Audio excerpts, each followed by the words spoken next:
Al hablar de mercados monetarios, convendría establecer cuáles son las funciones, y aquí hay un aspecto que es fundamental, y es el papel que juegan los bancos centrales. Y la importancia que tienen es que con sus decisiones, pues lo que hacen es intentar luchar contra la evolución de la inflación. En definitiva, lo que intentan es conseguir el control del crecimiento de los precios y en algunos casos, pues también que se produzca un crecimiento ordenado de la economía. La función fundamental de un banco central, algo que aparece en sus estatutos, es el control de la inflación. Insisto en que hay algunos bancos centrales que, además de tenerlo como objetivo, lo tienen como objetivo obsesivo. Por ejemplo, el Banco Central Europeo recalca claramente en sus estatutos la finalidad básica, que es el control de los precios, la estabilidad de los precios. Y de pasada, pues el crecimiento económico. Lo cierto es que en el caso americano, la Reserva Federal seguramente es menos dogmática, es más ejecutiva y en ocasiones pues es también menos académica y considera que lo más importante es el crecimiento económico, la riqueza, que digamos que las personas que integramos una economía pues dispongamos de una cierta renta disponible, que consumamos, que paguemos impuestos y que en definitiva pues eso haga que la economía pues crezca. Por otra parte, si eso genera un inconveniente como es la inflación, pues ya se tomarán medidas para corregirlo. Pues bien, ese es el planteamiento americano, el planteamiento de la Reserva Federal, actuar un poco sobre la marcha. Mientras que el planteamiento del Banco Central Europeo, pues una entidad que, por cierto, arranca en el año 99, por lo tanto es una entidad relativamente nueva, pero aunque el Banco Central Europeo pues estemos hablando prácticamente pues 10 años ya, hay que considerar que gran parte de sus decisiones y de sus actuaciones están fundamentadas en políticas continuistas de lo que pudo ser en su día el Bundesbank. Por lo tanto, de esto pues ya hablaremos con algo más de detalle, pero el mensaje es este: como función primordial de los mercados monetarios, canalizar la actuación de los bancos centrales y controlar la inflación. Al mismo tiempo, o como complemento, ¿qué se busca con la existencia de los mercados monetarios? Pues que todas aquellas personas que tienen dinero lo puedan invertir a corto plazo, con liquidez, con rentabilidad interesante, y que aquellas personas que necesitan dinero pues puedan solicitarlo también en unas condiciones adecuadas de liquidez y de coste de financiación. Cuando hago referencia a personas, no me refiero exclusivamente a personas físicas, sino también a personas jurídicas, porque de hecho en los mercados monetarios estamos prácticamente todos presentes. Están presentes las empresas, las administraciones públicas y las personas físicas, es decir, quien más y quien menos desde hace muchos años oye hablar de un término pues que es sobradamente conocido, que es el Euribor, porque pues todos aquellos que tenemos hipotecas referenciadas a tipo variable en España, pues pagamos sobre tipo de mercado monetario, en gran medida sobre el Euribor, y por tanto el Euribor es algo que no es exclusivo de los financieros, de aquellas personas que están todo el día trabajando en los mercados, sino que es algo que nos acaba afectando pues a la inmensa mayoría de los ciudadanos. Por lo tanto, nosotros lo que le pedimos a un mercado monetario es que me permita invertir o financiarme en condiciones adecuadas de liquidez y además pues con una rentabilidad aceptable y en la medida de lo posible también pues con una fiscalidad pues lo más adecuada posible, lo más neutral. Y bien, si hablamos de mercados monetarios, claro, habría que hablar de qué características tienen, y en principio pues este sería un resumen de las principales características. Esta es una clasificación bastante utilizada desde hace muchos años. La verdad es que cualquier manual del sistema financiero la utiliza, tanto a nivel nacional como a nivel internacional, y en ella pues empezamos siempre por hablar del plazo, y cuando hablamos del plazo pues lo que decimos es que el mercado monetario empieza en el día y se va hacia aproximadamente los 12-18 meses. La frontera entre mercado monetario y mercado de capitales no es una frontera perfectamente definida, pero podríamos ubicarla en torno a los 12-18 meses. Incluso hay normas en España, pues como podría ser el caso de los antiguos fondos monetarios, los FIAMs, donde no se podía invertir a más de 18 meses y por lo tanto ese era un caso concreto de inversión con duración máxima de 18 meses que te marcaba la frontera donde se acababan los mercados monetarios. Por otra parte, es importante destacar que el corto plazo se concentra fundamentalmente en el día a día y que la mayoría de las operaciones que se cruzan, aproximadamente el 95%, no supera el plazo semanal. Y de ese 95, pues a lo mejor el 90% son operaciones que se hacen en el día a día y que por lo tanto al día siguiente deben de renovarse. Son operaciones que por lo tanto tienen elevada liquidez y la tienen por el hecho de que son operaciones que se renuevan constantemente y que si yo hoy he necesitado dinero y me lo han dejado, mañana lo tengo que devolver, pues mañana lo vuelvo a necesitar y por lo tanto vuelvo a acudir a ese mercado. Cuando hablamos de liquidez, nosotros lo que intentamos es describir un concepto que contempla la facilidad para entrar o salir de un mercado, es decir, para comprar o para vender, lo más rápidamente posible, por el máximo volumen posible y con la mínima perturbación de precios posible. Eso sería el concepto de liquidez. Por otra parte, aquí aparece un aspecto que hace referencia al riesgo. Y cuando hablamos de riesgo, yo distinguiría entre emisor y precio.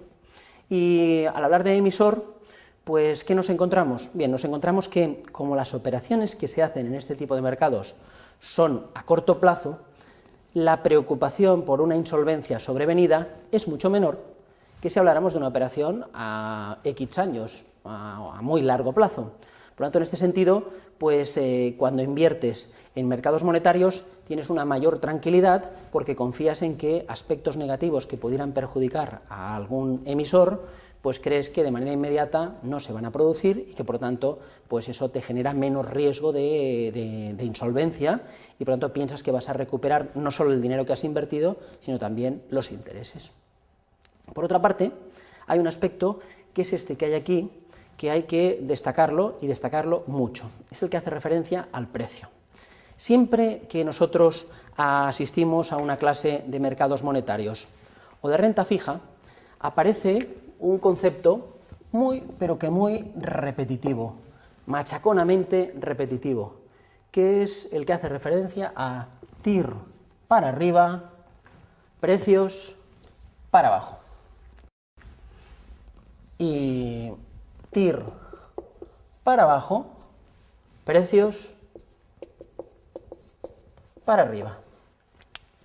Esto que acabo de mostrar aquí me enlaza con la parte inicial de mi exposición, donde hacía referencia a que la renta fija no es fija, y al hecho de que si los tipos de interés suben, los precios de los activos monetarios o de los activos de renta fija descienden, mientras que si los tipos de interés descienden, los precios aumentan.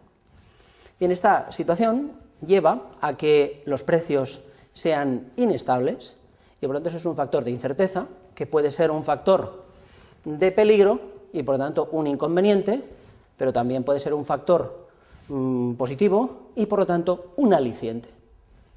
En este sentido, esto nos lleva a decir que si yo apostara por una bajada de los tipos de interés, esto me podría llevar a comprar productos con la intención de generar una cierta plusvalía por el aumento de los precios. Mientras que si intuyo que los tipos de interés pudieran subir, esto seguramente me haría pensar en no entrar en productos de renta fija o incluso si estoy en ellos, pues salirme. Pero aquí hay una cosa que complementa esto que estoy aquí mencionando y es la que hace referencia al tiempo. Y lo que podríamos decir es que, si bien es cierto que esto se da en todos los productos, en el corto, medio y largo plazo, la intensidad del cambio es mucho mayor en los productos de medio y largo plazo. Y por lo tanto, los activos monetarios que son a 6 meses, 12 meses, 18 meses, tienen poca fluctuación en precio, luego tienen poco riesgo.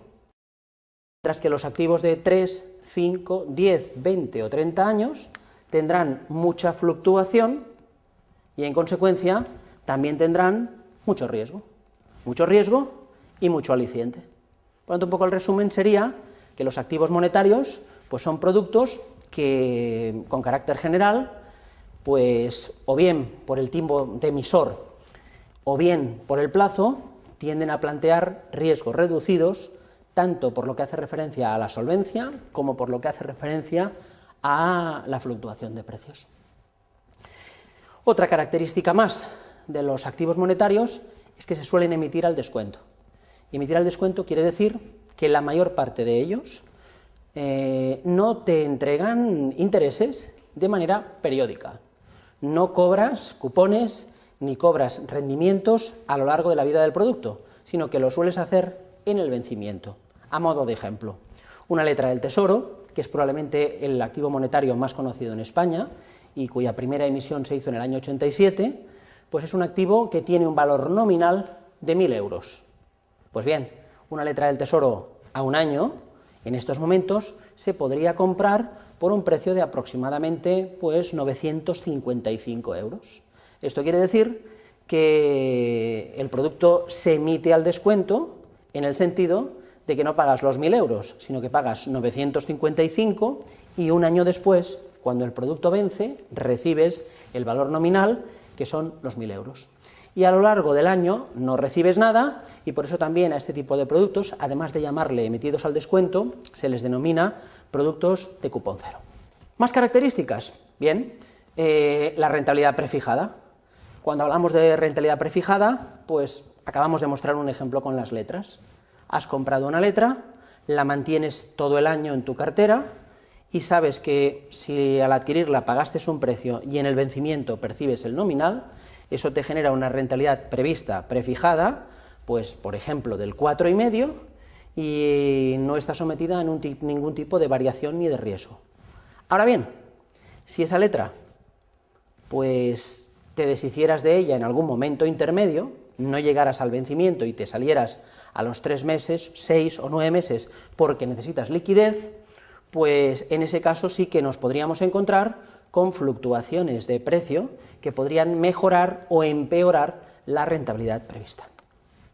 Hay también algún caso excepcional que luego comentaré de algún producto, como son los llamados FRN. FRN son las siglas que se corresponden con Floating Rate Note, o lo que es lo mismo, una nota o un bono a tipo flotante, a tipo variable.